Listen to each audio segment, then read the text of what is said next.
Bonjour à tous. Je suis encore très heureuse de vous retrouver ce soir pour continuer toujours dans la définition de notre acronyme, le mariage. Alors j'espère que vous allez bien et que tout va bien dans vos maisons et pour vos familles, que la grâce du Seigneur surabonde dans vos vies et soyez bénis dans le nom puissant de notre Seigneur Jésus. C'est toujours une joie pour moi de vous retrouver. Et aujourd'hui, nous allons parler du deuxième A du mariage qui nous traduit l'alliance et l'accord. L'alliance, l'attachement qui emmène à l'accord. L'alliance, quand on se marie, c'est vrai, ce sont nos deux personnes qui s'allient, mais c'est également nos deux familles qui vont s'allier. C'est pour cela qu'il est très important l'accord, l'approbation et la bénédiction de nos parents pour le mariage. C'est également un fait incontournable, comme celui de la volonté de Dieu. Donc, nos deux familles qui s'allient, c'est également deux entités spirituelles qui vont s'allier. Ce sont nos environnements qui vont s'allier. C'est tout ce qu'il y a autour de nous qui vont s'allier, qui vont fusionner. Et c'est toutes ces choses qui vont rentrer en alliance. Il n'y a pas que nos deux êtres personnes.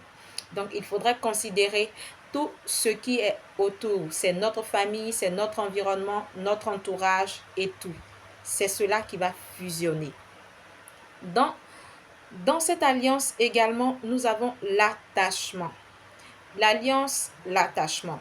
L'attachement qui emmène à l'accord. Et pour qu'il y ait attachement déjà, il faut, pour qu'il y ait attachement, l'attachement se base sur nos différences et sur les divergences. Pour qu'il y ait attachement, il faut qu'il y ait différence et qu'il y ait divergence. Alors, nous le savons, deux corps de même nature se repoussent. C'est plus et moins qui s'attirent. Et nous savons la différence entre plus et un moins. Et à ce niveau, c'est dans cette différence que nous allons puiser et nouer cet accord dont nous avons besoin. Je sais qu'elle a ce que je n'ai pas et je sais qu'il peut ce que je ne peux pas.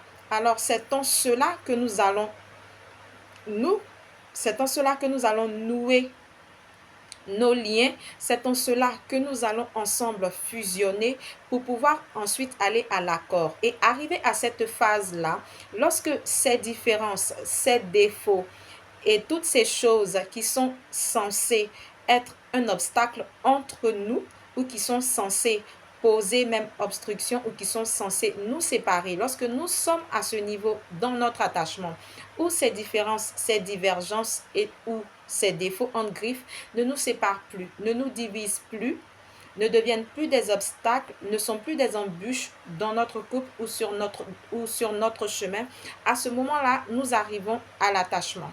Alors, pour des couples qui témoignent de plusieurs années d'expérience et qui ont su également élever leur niveau d'esprit pour vivre de grandes choses dans leur mariage, peuvent nous le dire. Vous arrivez parfois à un certain niveau où vous pensez la même chose, vous pensez même la même chose au même moment.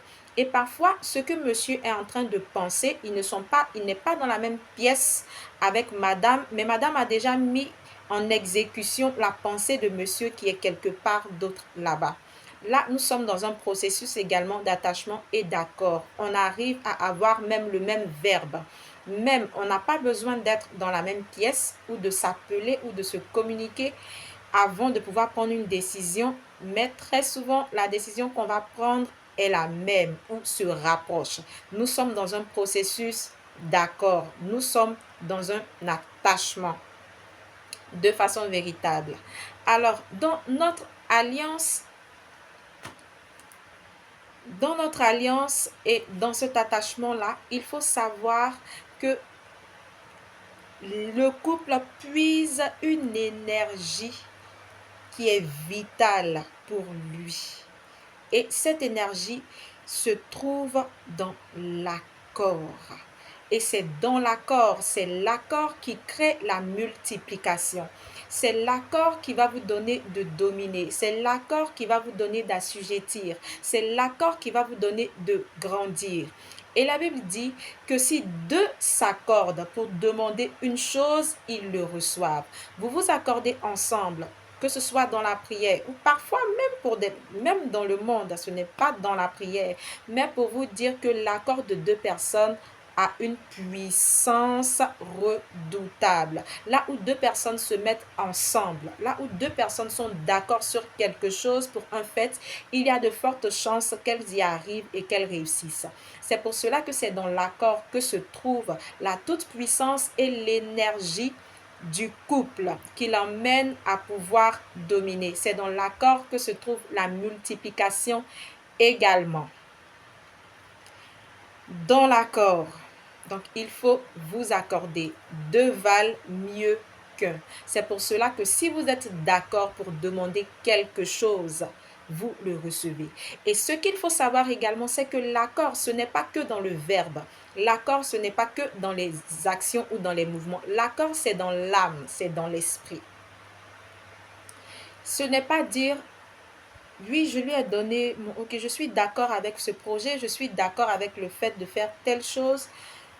Bon, je dis que je suis d'accord comme ça, sinon moi-même là, je ne pense pas que vraiment, mais bon, comme elle tient tellement à ça, ou bien comme il tient vraiment à ça, je pense que, bon, on va essayer, hein, et puis on tente, on verra. Et toi-même, tu n'es pas tellement persuadé de la chose, toi-même, tu ne crois pas vraiment en ce sur quoi vous vous êtes porté, en ce sur quoi vous vous êtes posé. Non, ce n'est pas de cela que je parle. Je parle de l'accord qui vient de là, du fond du cœur. Tu penses réellement ce que tu dis. Tu veux réellement la chose et vous le voulez ensemble. Vous le désirez ensemble. Dans l'âme et dans l'esprit, l'accord. Alors, l'attachement. Comme je l'ai dit, pour qu'il y ait attachement, il faut qu'il y ait différence et divergence. Et c'est dans nos différences et dans nos divergences que nous allons nouer tout ce qui est lien, que nous tirons tous ces liens de tout ça qui vont nous amener à l'accord. Mais pour arriver également à cet accord, nous devons manifester trois choses. C'est également un processus. Et pour arriver à s'accorder, nous avons trois verbes qui sont devenir, s'attacher, qui sont quitter en premier, s'attacher et devenir. Quitter, on quitte quoi? On quitte qui? Quitter son père et sa mère, quitter sa maison, quitter son environnement, quitter ses habitudes, quitter tout ce qu'on avait, quitter sa famille. Ensuite, s'attacher. S'attacher à qui? S'attacher à sa femme.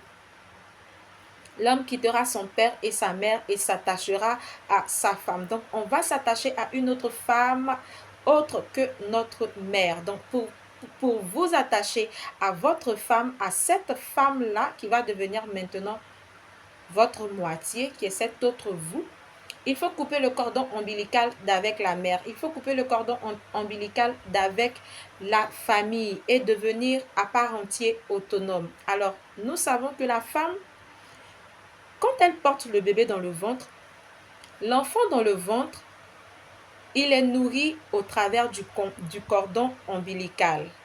Alors, directement, ce que la mère mange, il le reçoit automatiquement dans le ventre. C'est comme cela qu'il est nourri. Mais on voit que lorsque l'enfant sort à l'accouchement, le cordon ombilical, il est coupé. Et ce qui laisse maintenant à l'enfant de pouvoir utiliser ses propres membres, de pouvoir utiliser ses propres sens, de pouvoir utiliser ce qu'il a, sa bouche, pour être nourri, pour recevoir la nourriture. D'où il ne reçoit plus la nourriture comme il le recevait par un canal dans le ventre de sa mère. Mais là maintenant, il y a contact direct. Donc ce schéma-là nous définit un peu, un schéma d'autonomie de l'enfant.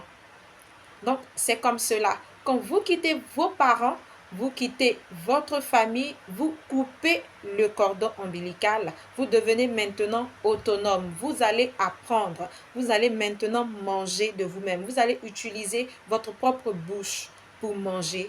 Vous allez savourer la nourriture va descendre par la gorge, ainsi de suite, jusqu'à votre estomac et vous allez tout ressentir et vivre ça de façon autonome comme une grande personne. Alors déjà, s'attacher.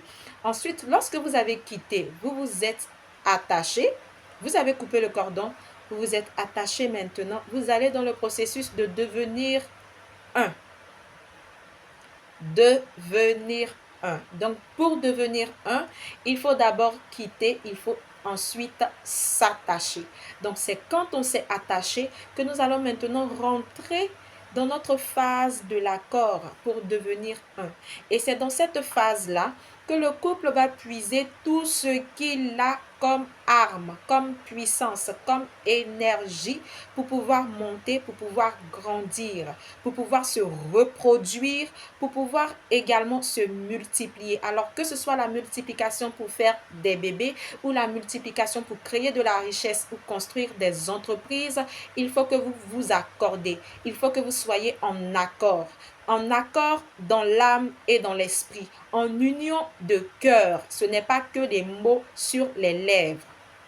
Dans l'âme et dans l'esprit. L'accord, c'est de cet accord dont vous avez besoin également. Et c'est cet accord qui va vous nourrir. C'est cet accord qui va vous donner d'être grand, de dominer.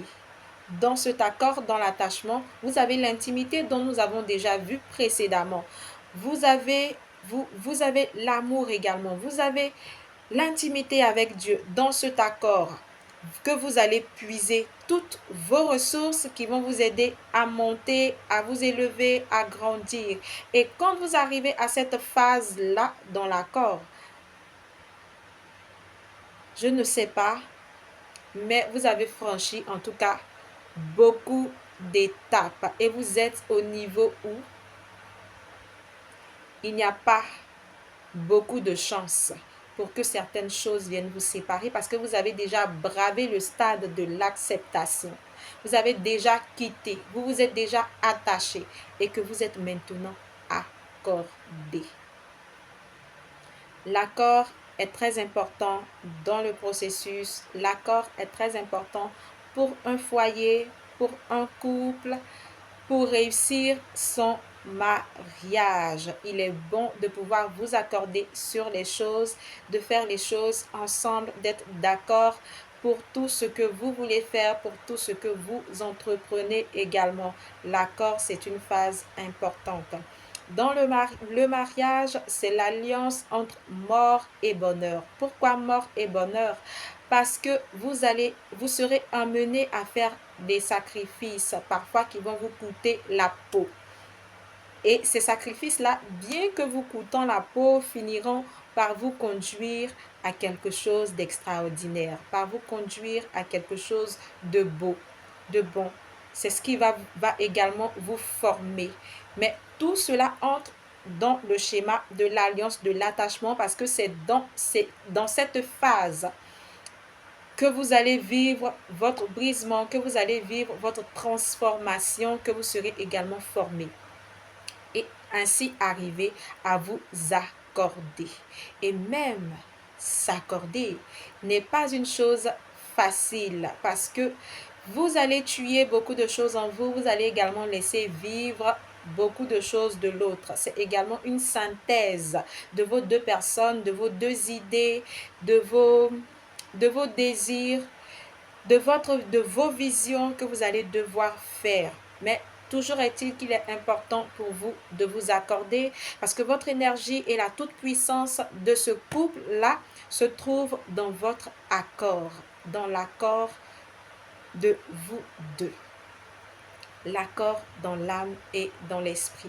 Je vous invite ainsi à vous accorder et je prie que Dieu vous aide à entrer dans ce processus-là de devenir un, de vous accorder et d'être un couple solide parce que c'est dans l'accord que vous êtes solide, c'est dans l'accord que vous êtes fort, c'est dans l'accord que vous êtes puissant, c'est dans l'accord que vous pouvez exploser de grands résultats. C'est dans l'accord que vous faites des exploits. Que Dieu vous aide à vous accorder et à être un couple solide, à avoir également un couple solide et heureux. C'était cela pour aujourd'hui. Parlons de l'alliance, de l'attachement et de l'accord.